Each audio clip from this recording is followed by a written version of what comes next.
हरिः ओं श्रीगुरुभ्यो नमः। श्रीकैवल्यपदम्बुजेरुटकुनै चिन्तिंचदन् लोकरक्षैकारम्भकु भक्तपालनकळा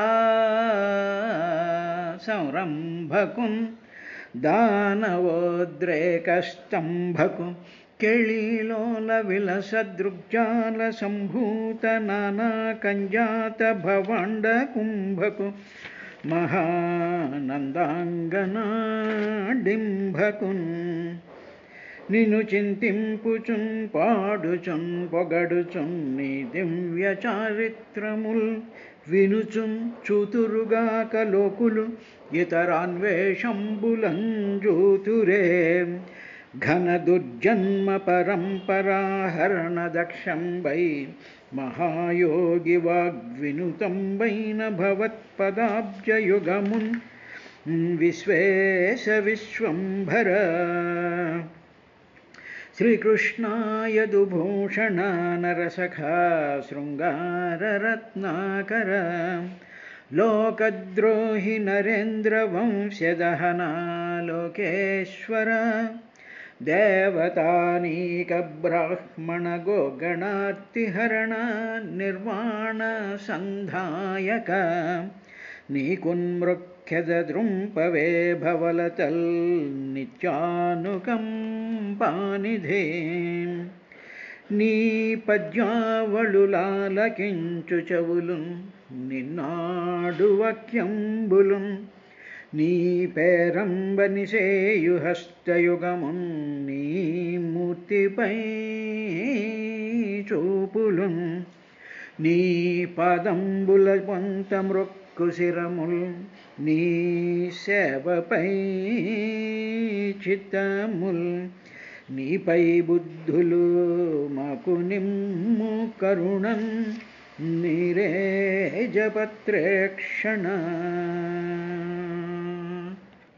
హరిచింతింపక మత్తుడై విషయ చింతాయత్తుడై చిక్కి వసరముల్ ద్రుబెడువాడు కింకర గధా సంతాడితోరస్కుడై ధరణీశోత్తమ దండభృన్నివసనద్వారోపకంఠోగ్ర వైతరిణీ వన్ని శిఖా పరంపరలచే దగ్ధుండుగా కుండునే హరిమయము విశ్వమంతయు హరి విశ్వమయుండు సంశయము పనిలేదు ఆ హరిమయముగాని ద్రవ్యము పరమాణువు లేదు వంశపావన వింటే. హరి ఓం శ్రీ గురుభ్యో నమః. ఓ విదురా, సాక్షాత్తు పరమాత్మ అయినటువంటి శ్రీహరి సాకార రూపుడై ఖగవాహనుడై వచ్చి పృథు చక్రవర్తితో మాట్లాడినటువంటి సందర్భంలో ఆయన చేసినటువంటి 99 యజ్ఞాలని కూడా చూడడానికని శివుడు కూడా తన అనుచరగణంతోనూ అదేవిధంగా శ్రీ మహావిష్ణువు కూడా వచ్చినటువంటి ఆ సందర్భంలో అప్పుడు శ్రీహరి పృథు చక్రవర్తికి కొన్ని విషయాల్ని చెప్పి ఈ విధంగా నువ్వు పరిపాలన చేయాలి అనేటువంటి విషయాన్ని ఆకళింపు చేసుకున్నటువంటి పృథు చక్రవర్తి అక్కడికి వచ్చినటువంటి రాజర్షి బ్రహ్మర్షి పితృదేవతలు దేవతాగణాలు మిగతా ప్రజలందరికీ కూడా ఆయన చెప్పదలుచుకున్నటువంటివన్నీ చెప్పిన తరువాత అందరూ కూడా సంతోషించి బాగు అన్నారు. అన్న తరువాత వాళ్ళు ఆ విధంగా ఆ సభలో మాట్లాడుకుంటూ ఉండేటువంటి సందర్భంలో సూర్యతేజస్సుతో సమానమైనటువంటి వర్చస్సుతో వెలిగిపోతూ ఆకాశం నుండి వ్యోముని ఆకాశం నుండి అవతరించినటువంటి పావక ఇవ అగ్నిహోత్రంలాగా యజ్ఞకుండాలలో అగ్నిహోత్రం ఏ విధంగా అయితే వెలుగుతూ ఉంటుందో అటువంటి అగ్నిహోత్ర స్వరూపులైనటువంటి 4 మహర్షులు రావడంతోనే ఈ పృథు చక్రవర్తి వాళ్ళకి చేయవలసినటువంటి ఉపచారాలన్నీ చేసి వాళ్ళ కాళ్ళు కడిగినటువంటి నీళ్ళనంతా కూడా తన శిరోమండలం మీద జల్లుకున్నాక తన శిరోజాలన్నీ కూడా పరిపూర్తిగా తడిసిపోయి వాళ్ళ యొక్క పవిత్రమైనటువంటి పాదజల ప్రభావం అంతా కూడా ఆయన మనసులోకి దిగినటువంటి విశేషాన్ని చూసిన తరువాత అప్పుడు వాళ్ళతో పుది చక్రవర్తి మాట్లాడుతూ స్వామి అని ఈ లోకంలో భూలోకంలో ఉండేటువంటి మానవులందరూ కూడా 3 రకాలైనటువంటి లోపాలు కనిపిస్తున్నాయి స్వామి అన్నట్టుగా వాళ్ళతో మాట్లాడుతూ స్వామి మానవులు సర్వసాక్షి అయినటువంటి ఆత్మస్వరూపాన్ని గుర్తించలేకపోతున్నారు, అదొక డిఫెక్ట్ ఉంది. తరువాత సరే అది గుర్తించలేకపోతున్నారు, సరే అది బాగానే ఉంది. ఇక రెండవది ఏమిటంటే కంటికి ఎదురుగా కనిపిస్తూ ఉండేటువంటి అక్కడ గెలాక్సీల దగ్గర నుంచి భూమండలం మీద పాకేటువంటి చీమ వరకు ఉండేటువంటి అనేక కోట్ల రకాలైనటువంటి పృథక్గా కనిపిస్తూ ఉండేటువంటి ఈ జగత్ అంతటికీ కారణం ఏమిటో కూడా తెలుసుకోలేకపోతున్నారు. ఇక మూడవది మీలాంటి మహానుభావులందరూ కూడా సిద్ధమండలాల్లో నుంచి సాధ్యమండలాల్లో నుంచి ఈ మానవలోకంలో ఉండేటువంటి అప్పర్ లేయర్స్లో మీరు బ్రాహ్మీ ముహూర్తంలో మీరందరూ కూడా దివ్య తేజో విగ్రహ స్వరూపాలే పరిభ్రమిస్తూ ఉంటారు. అటువంటి వాళ్ళు మా మీద దయజలిచి భూమండలంలోకి వచ్చి ఇక్కడికి నడుస్తూ ఉన్నా కూడా మీ తేజస్సుని మీ యొక్క ఆ స్వరూపాలని కూడా గ్రహించలేనటువంటి డిఫెక్ట్తో ఉన్నారు అని చెప్పి ఆ 3 విశేషాలని చెప్పిన తరువాత ఇంకా ఏమిటి స్వామి మీలాంటి మహానుభావులు కానీ వస్తే ఏం జరుగుతుందో అనేటువంటి విషయాన్ని ఓ విదురా ఈ విధంగా విదురా అని చెప్పి మైత్రేయ మహర్షి ఈ విధంగా చెప్పడం ప్రారంభం. అథన అపితే ధన్యా సాధవో గృహమేధినః యద్గృహాహ్యర్హవర్యాంబు తృణభూమీశ్వరావరాః. తర్వాత ఏ గృహస్థుల గృహాలకు అందరూ కూడా గృహస్థులై ఉంటారు కదా, సామాన్యులు అందరూ కూడా గృహస్థులు, గృహస్థాశ్రమ ధర్మంలో ఉండేటువంటి వాళ్ళు ఉంటారు కదా స్వామి. అటువంటి గృహాలకు మహాత్ములు వచ్చారనుకోండి, ఆ గురువులు మహానుభావులైనటువంటి వాళ్ళు, సాధకులైనటువంటి వాళ్ళు, భక్తులైనటువంటి వాళ్ళు, ఆధ్యాత్మిక మార్గంలో ఉండేటువంటి మహానుభావులు కానీ ఆ సాధన చేస్తూ ఉండేటువంటి వాళ్ళు కానీ విచ్చేసినట్లయితే వాళ్ళు ఇంట్లోకి అటువంటి వాళ్ళు వచ్చారు అనుకుందాం, వచ్చి మన ఇంట్లో కూర్చున్నారు అనుకుందాం, కూర్చున్న తర్వాత వాళ్ళకి మనం తాగడానికి నీరిచ్చామనుకుందాం.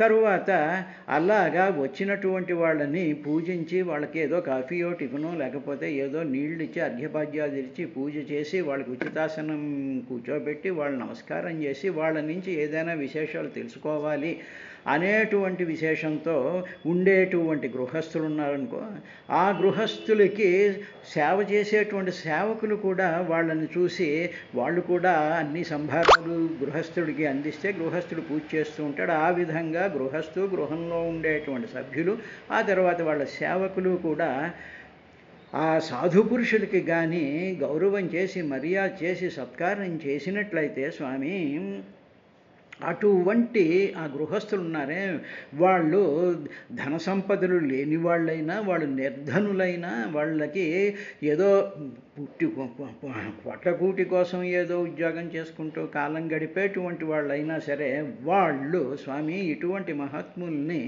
పూజించడం వల్ల సత్కరించడం వల్ల ధన్యులవుతారు అని చెప్పి ఏమిటి చేస్తే నిర్ధనత్వం పోతే ధనవంతులవుతారో ధన్యులవుతారో అనేటువంటి విశేషాన్ని కూడా చెప్పారు.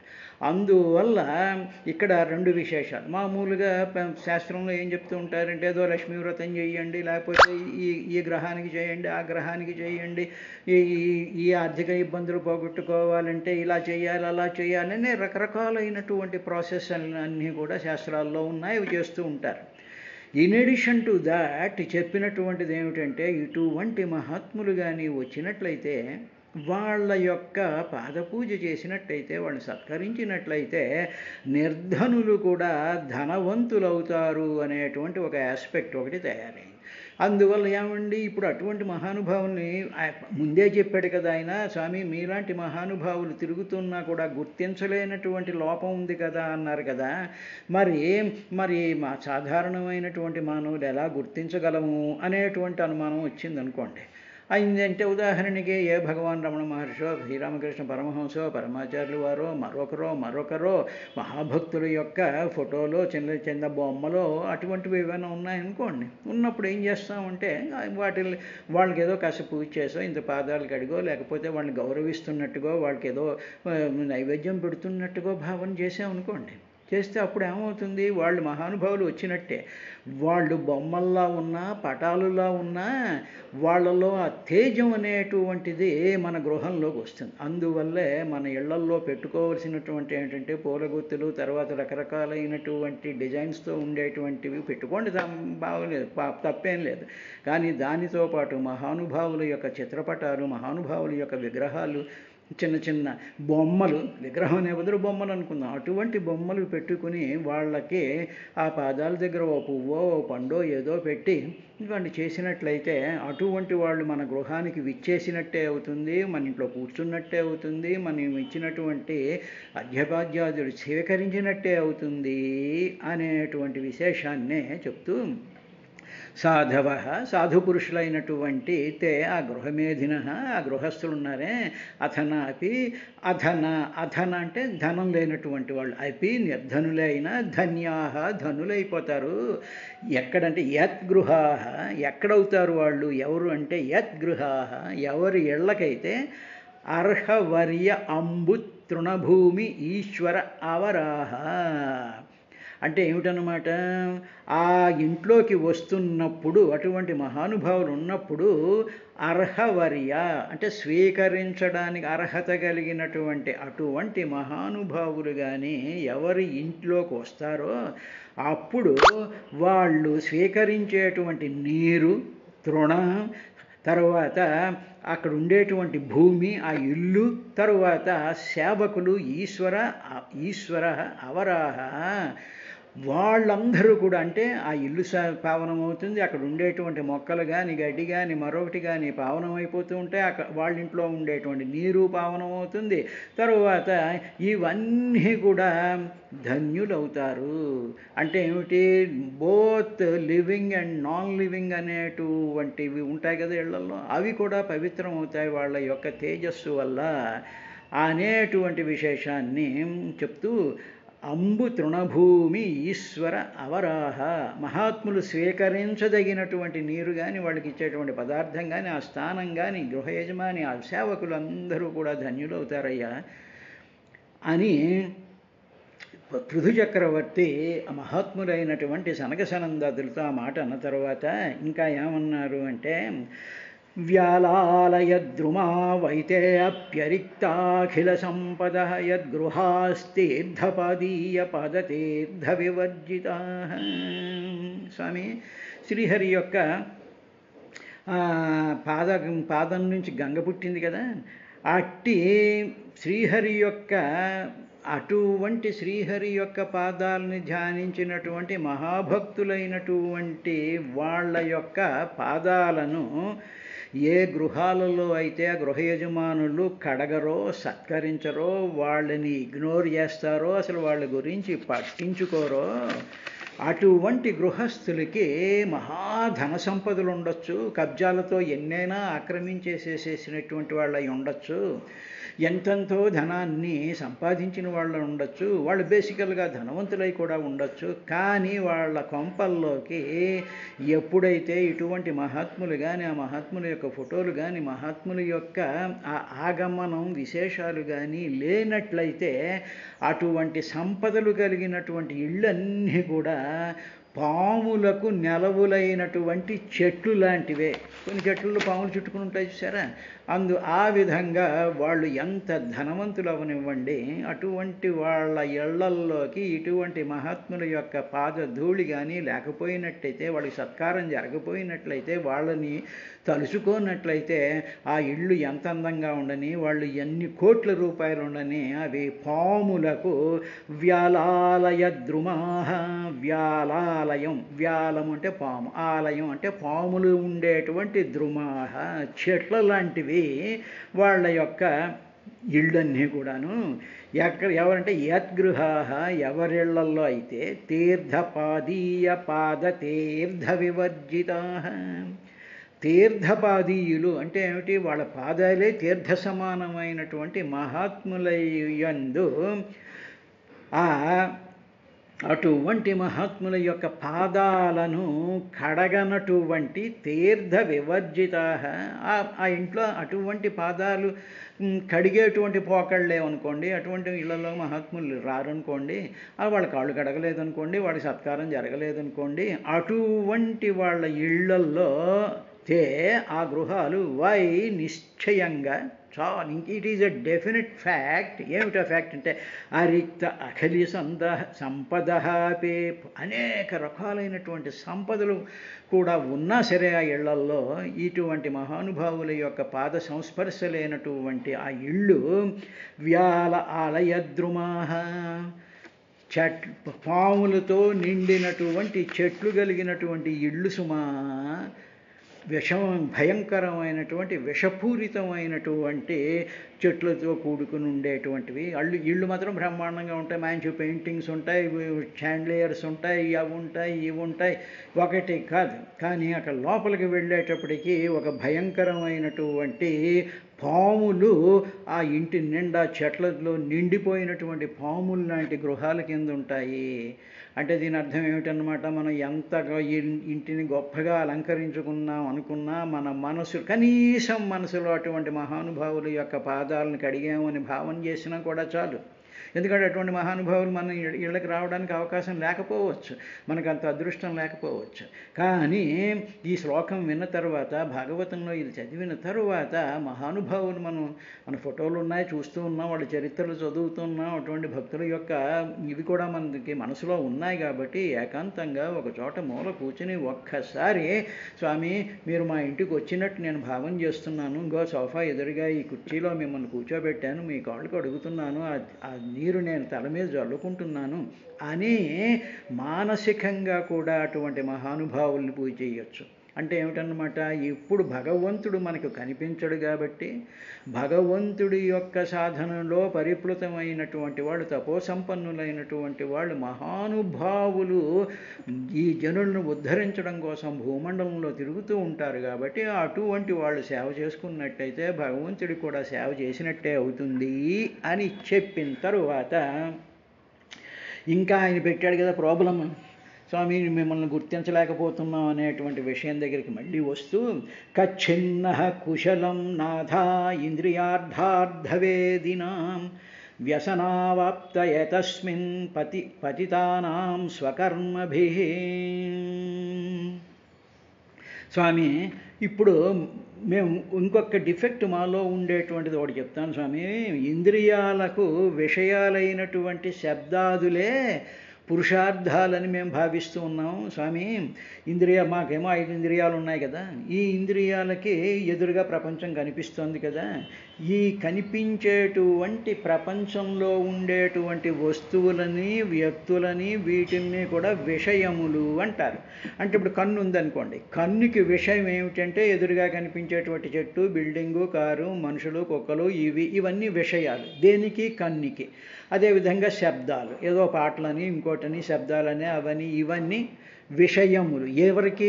నా యొక్క చెవికి, అంటే ఇంద్రియానికి ఇవి విషయములు. అదేవిధంగా సుగంధాలు, దుర్గంధాలు అనేటువంటి ఆ గంధం అంతా కూడా ముక్కుకి విషయం. అదేవిధంగా ఏదో పళ్ళు, పళ్ళాతులు, ఇవి అవి, మిరపకాయ బజ్జీలు, ఇవన్నీ కూడా దీనికి నాలికకి విషయములు. అంటే పదార్థాలన్నీ కూడా ఇంద్రియాలకు విషయములు అవుతాయి. అదేవిధంగా స్పర్శ. కాబట్టి ఈ స్పర్శలు అనేటువంటిది ఏమిటంటే ఒంటి మీద మంచి ఏదో సిల్క్ చీర కట్టుకున్నాం, ఏదో కాటన్ చీర కట్టుకున్నాం, లేకపోతే ఇంకోటి ఏదో వేసుకున్నాం, ఆభరణాలు ఏదో వేసుకున్నాం, వాటి యొక్క స్పర్శ వల్ల, వాటి యొక్క అలంకరణ వల్ల ఇవన్నీ కూడా విషయాలు అవుతాయి మనకి. ఎవరికి? ఇంద్రియాలకి. ఈ ఇంద్రియాలు ఎవడిలో ఉన్నాయి? మానవుడి యొక్క శరీరంలో ఉన్నాయి. స్వామి ఇప్పుడు మేము పడుతున్నటువంటి బాధ ఏమిటంటే ఇంద్రియాలకు విషయాలైనటువంటి ఉన్నాయా ఈ పైన చెప్పినటువంటి సమస్తమైనటువంటి రూపాలు, తర్వాత శబ్దాది విషయాలు, రుచులు, వాసనలు, స్పర్శలు ఇవన్నీ కూడా ఇవే పురుషార్థాలు అనుకుంటున్నాం, ఇదే ధర్మం అనుకుంటున్నాం, ఇదే కోరిక అనుకుంటున్నాం, ఇదే పరమావధి అనుకుంటున్నాం. మాకు ఇంత బంగారం ఉంటే చాలు సరిపోతుంది, మేము ఇలాగ వీళ్ళని వాళ్ళని కూడా చూస్తూ వాళ్ళతో కబుర్లు చెప్పేసుకుంటూ వాళ్ళ మాటలు వింటూ పనికిరానివన్నీ కూడా వినేసేసి అబ్బాయి ఇవాళ చాలా సంతృప్తిగా పారాయణ చేసేసుకున్నాం, వాళ్ళని చూసేటప్పటికి మనసంతా నిండిపోయింది అని చెప్పి ఇవే పరమార్థం అనుకుంటూ మేమేం చేస్తూ ఉంటామంటే వీటిని సంతృప్తి పరచడం కోసం అని చెప్పి కర్మల చేత, ఈ రకాలైనటువంటి కర్మల చేత బంధింపబడిపోయి ఉన్నాము. ఇవన్నీ కూడా ఏమిటి అంటే సంసారంలో దుఃఖాలకు క్షేత్రం ఇది. అంటే ఏమిటన్నమాట, ఈ సంసారం ఇదంతా సంసారం అంటాం. ఇలాగ శబ్దాది విషయాల ద్వారా ఇంద్రియాన్ని పంపించి మన చుట్టూ తయారు చేసుకుంటూ ఉండేటువంటి ఈ క్షేత్రం ఉందే, the field of experience by all our ఇంద్రియాస్ with the outside world అనేటువంటిది సంసారం అవుతుంది కదా. అటువంటిలో మునిగిపోయి ఉన్నటువంటి మాకేదైనా క్షేమం ఉందా స్వామి, ఇదంతా క్షేమం, మాకేదైనా క్షేమం ఉందా అని మనలో ఉండేటువంటిదంతా కూడా నిలబెట్టి చూపించి పృథు చక్రవర్తి మహాజ్ఞాన సంపన్నులైనటువంటి సనకసనందాది మహర్షులకు వాళ్ళు ప్రజెంట్ చేశాడు ఈయన. అంటే మన ప్రాబ్లం మహానుభావులు వచ్చినప్పుడు వాళ్ళకి ప్రజెంట్ చేయాలి. కాబట్టి ఇప్పుడు వాళ్ళు ఏం సమాధానం చెప్తారు అనేటువంటి విషయానికి వెళ్ళే ముందు ఇంకా ఏమన్నాడు అంటే ఆయన, అంటే ఇక్కడ మనం గ్రహించుకోవాల్సింది ఏమిటంటే ఈ ప్రాబ్లంని మనం విశ్లేషణ చేసుకున్నట్లయితే కంటికి కనిపించేటువంటి ప్రతి వస్తువు ఆకర్షిస్తుంది, కంటికి కనిపించేటువంటి ప్రతి మనిషితోనూ మాట్లాడాలనిపిస్తుంది. వాడు రాలేదేమిటి, ఇంకా ఎప్పుడొస్తాడని ఎదురు చూస్తూ ఉండడాలు, లేకపోతే పళ్ళవాడు వచ్చాడా, చీరలవాడు వచ్చాడా, వాడొస్తా అన్నాడు, వీడొస్తా అన్నాడు, అది ఇది అని చెప్పేసేసి ఈ ఇంద్రియాల యొక్క చాలనంలోనే ఉండిపోతే ఇదే లైఫ్ అనుకుని, ఇదే గొప్పతనం అనుకుని, ఇదే సంతృప్తి అనుకుని కొత్త ప్రోగ్రాముల్లో ఉండిపోయేటువంటి మా లాంటి మానవులకి క్షేమం ఏదైనా ఉందా? ఇదంతా క్షేమం, ఇదంతా అలసట, ఇదంతా కూడా రాజకీయాలతో కూడుకున్నటువంటి వ్యవస్థలా ఉంది. దీని నుంచి బయటపడేటువంటి విధానం ఏదైనా ఉందా అని ఆయన మొట్టమొదటి ప్రశ్న వేసేసాడు. వేసేసిన తర్వాత అప్పుడు ఆయనకి అయ్యయ్యో చిన్న పొరపాటు జరిపింది స్వామి. ఏమిటంటే భవత్సు కుశల ప్రశ్న ఆత్మారామేషు నేష్యతే కుశలా యత్ర నసంతే మతివృత్తయ అన్నాడు. అంటే మామూలుగా ఎవరైనా కనిపించారనుకోండి, మనం ఏదైనా పూర్వం ఉత్తరం రాసేటప్పుడు ఏం రాస్తుంటే ఉభయోకశిలాపరి, మేము ఇక్కడ క్షేమంగా ఉన్నారు, మీరు క్షేమంగా ఉన్నారని తలుస్తాను అని చెప్పి మొట్టమొదట ఉభయ కుశలోపరి, కుశలం ఉభయ అటు ఇటు కూడా కుశలంగా ఉన్నారా లేదా అనేసి, తర్వాత అదే మామూలుగా వచ్చేటప్పుడు హౌ ఆర్ యూ, బాగున్నారా, అందరు పిల్లలు బాగున్నారా, మీ ఆరోగ్యం బాగుందా అని చెప్పి కదా మొట్టమొదట మనకు ఎదురుపడ్డ మనుషులతో కానీ లేకపోతే ఉత్తరాల్లో కానీ చేస్తూ ఉండేటువంటిది.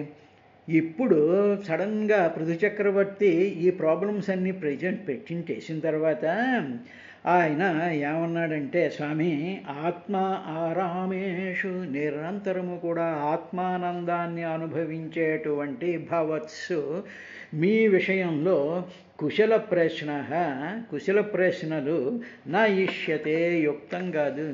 మీరు బాగున్నారా, హౌ ఆర్ యూ, మీ ఆరోగ్యం బాగుందా, మీ బీపీ బాగుందా, మీ షుగర్ బాగుందా, మీ తండ్రి గారైనటువంటి బ్రహ్మదేవుడు బాగానే ఉన్నాడా, మీ అన్నగారైనటువంటి శివుడు కులాసగా ఉన్నాడా, వాళ్ళ ఆవిడ బాగుందా, వాళ్ళ పిల్లలు గణపతి వీళ్ళు బాగున్నారా అని మిమ్మల్ని కుశల ప్రశ్న నా ఇష్యతే అడగడం యుక్తం కాదు, అడగకూడదు. ఏమిటంటే ఎందుకంటే మీ అందు అంటే మీలో కుశల అకుశలా మతివృత్తయ న సంతి. మీకు కుశలము అకుశలము, ఏదో సుఖము దుఃఖము, లేకపోతే రోగము ఆరోగ్యము, తర్వాత చింత, లేకపోతే ఉత్సాహము, ఇటువంటి కుశలాలు సుఖ దుఃఖాలు రాత్రి పొగలు జ్ఞానాజ్ఞానాలు అనేటువంటివి మీలో ఏం ఉండవు స్వామి. మీరంతా పరిపూర్ణమైనటువంటి సత్యం, జ్ఞానం, అనంతం, నిత్య శుద్ధ బుద్ధ ముక్త స్వభావం అయినటువంటి పావక అపి సూర్యవర్చస్సుతో వెలిగిపోతూ ఉండేటువంటి మంగళయానులైనటువంటి మిమ్మల్ని మీరు కుశలంగా ఉన్నారా, హవ్వార్ యూ, మీ కాలు నొప్పి తగ్గిందా, మీ బీపీ ఉందా, మీ ఏ మాత్రలు వేసుకుంటున్నారు, ఇవన్నీ అడగక్కర్లేదు స్వామి అని అసలు మమ్మల్ని చూసేటప్పటికి అటువంటి ఆలోచనలకే అసలు తావు లేదు.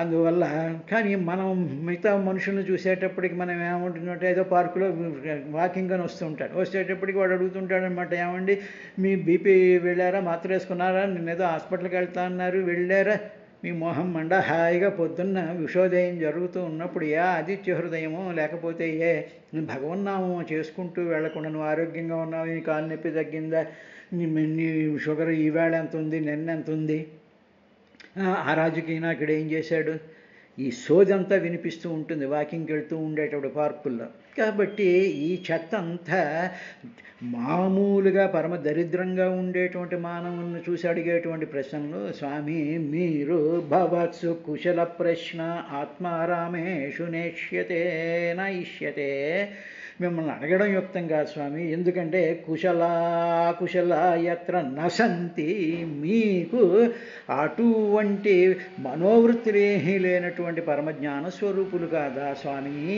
అని చెప్పి అటువంటి వాళ్ళని ఏ విధంగా అడగాలి, వాళ్ళని ఏ విధంగా మనం ట్రీట్ చేయాలి అనేటువంటి విషయాన్ని చెప్పి రేపటి కార్యక్రమంలో మిగతా విశేషాలతో వస్తాను.